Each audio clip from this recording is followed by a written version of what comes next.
Assalamualaikum warahmatullahi wabarakatuh. Perkenalkan, nama saya Yuna Carolina dengan NPM A1E023003 dari kelompok 3. Dengan asisten praktikum Clarissa Yuliasari dengan NPM A1E021002. Di video ini, saya akan membahas mengenai praktikum gaya pada bidang miring.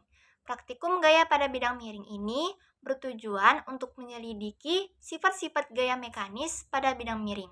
Adapun alat dan bahan yang digunakan yaitu dasar statif, kaki statif, batang statif panjang, batang statif pendek, balok penahan, pengait beban, jepit penahan, katrol, steker perangkai, beban 50 gram, dinamometer, dan bidang miring. Bidang miring itu merupakan salah satu pesawat sederhana yang digunakan untuk mempermudah manusia dalam melakukan pekerjaan. Bidang miring, yakni bidang datar yang salah satu ujungnya lebih tinggi dibandingkan ujung yang lain. Sehingga bidang miring ini akan terjadi jika beberapa gaya bekerja pada sebuah benda, maka percepatan dapat ditentukan dengan menjumlahkan secara vektor gaya-gaya yang bekerja.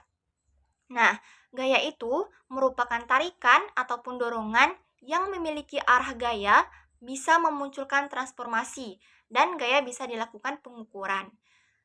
Dan gaya juga mempunyai arah. Adapun sifat-sifat gaya yang ada pada bidang miring ini yaitu yang pertama ada gaya gesek. Gaya gesek adalah gaya yang sejajar dengan bidang tetapi berlawanan arah dengan arah pergeseran benda sehingga mengakibatkan terjadinya hambatan. Yang kedua, itu ada gaya normal. Gaya normal adalah gaya yang bekerja jika ada dua benda permukaan yang bersentuhan arahnya, maka arah gaya normal itu akan selalu tegak lurus dengan bidang. Penerapan bidang miring dalam kehidupan sehari-hari itu ada pada jalan yang dibuat berkelok-kelok di lereng gunung dan juga penggunaan sekrup. Karena pada dasarnya sekrup adalah bidang miring yang melingkari silinder. Jadi ketika memutar atau mengencangkan sekrup tersebut, maka sekrup itu dapat bergerak maju dan mundur. Nah, dari praktikum ini kita dapat menyimpulkan mengenai gaya pada bidang miring ini. Maka semakin besar sudut yang digunakan, maka semakin besar pula gaya yang dihasilkan katrol tersebut. Sehingga hubungan antara FR per W dapat dikatakan bahwa semakin besar sudut atau kemiringan yang digunakan, maka semakin besar pula gaya yang dihasilkan oleh benda tersebut. Maka dari itu, gaya dengan sin X dengan ketinggian atau H itu akan berbanding lurus.